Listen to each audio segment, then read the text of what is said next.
curious, I mean, after having an experience of writing for your own character, now you are working with someone who's sort of telling his story, and it's a world that's different from your world. What has that process been like for you? A lot of times it's as simple as, if something's based on reality, hear the story and then see what's being written on the page and see where we've lost the honesty. Like, see where we've lost tension, see where we've lost like the things that makes the situation interesting to begin with. A lot of times we, even as creators, have a tendency to protect stories, and in that protection we lose a lot of the interesting elements that make it a worthwhile story to begin with. Like, in what sense protected? Protected where, you know, oh, my mom did this to me, but that makes her look a little too rough. So we'll make it, you know, she hit me with, you know, a pillow instead of an ashtray. I had a show that I did, I don't know, I like talked about my dad's illegitimate kids and stuff. Were you nervous? Nah, not really. I feel like you should just be honest. Did your dad react well?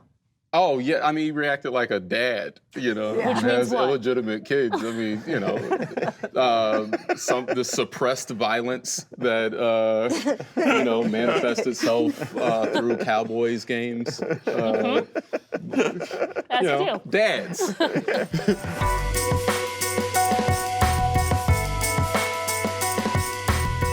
You guys have talked about sort of representation or underrepresentation. I'm curious, what are the worst cases of misrepresentation that you guys have encountered on television? That maybe they inspired you to do what you're doing, or maybe they just made you want to bang your head against a wall? I feel like misrepresentation is anytime you do representation for the sake of representation.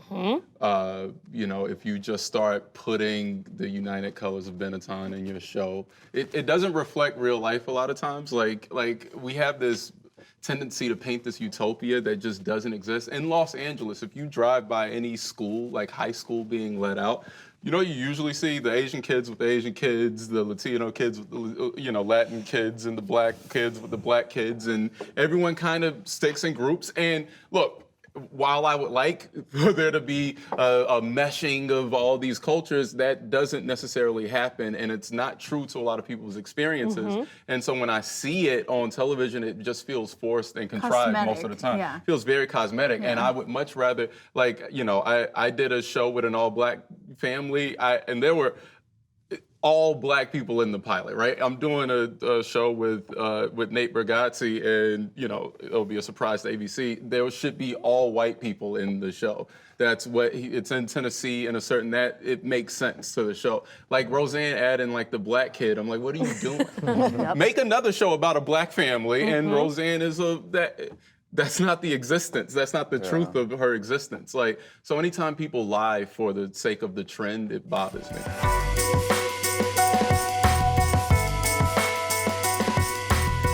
Jerrod, I remember a few years ago when you were working on your show, you talked about sort of your frustration with these sort of network notes of wanting characters to be likable. Yeah. I am curious, now that you are on a streaming platform, what have you been able to do with the Ramy character or others in the show that you wouldn't have been able to get away with on network television?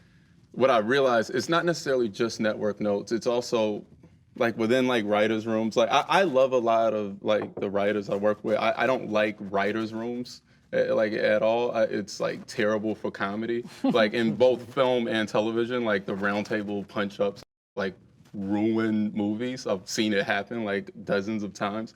And it's because everyone starts telling jokes to each other, and then you get caught away. Like the emotion could go away. Yeah. Not saying I didn't, you know, I love them all as individuals, but as a concept, it's terrible.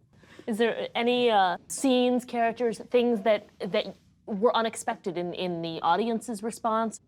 Like, it's dangerous, like, listening to Twitter and writing, and people should do that. Like, it's like, I mean, good luck to anyone who wants to bear the cross of keeping Twitter happy and, like, representing. Well, Twitter is 24-hour-a-day audience testing. Because that's what we That's talk, what it is, and when we talk about culture and people talk, we're talking about Twitter, specifically Twitter. Like, we make it seem like it's in the air. No, it's on Twitter. Everyone's terrified of trending negatively. Everyone is afraid of like their @ symbol and like what people are saying. And everyone has notes. One time I sent my mom like a pilot, and she was like, and I was like, tell me what you think. And she said, well, you know, first, I thought the lighting, I was like, I'm gonna stop you right there. You don't make television. You don't get to weigh in on What lighting? are you doing? Like, I don't, like, that's not your, like, Yep. how did it make you feel? That's very important. Did it give you the experience, the intended experience? That's very important. Like, you want your No, audience because to of be the happy. lighting. Couldn't see anything.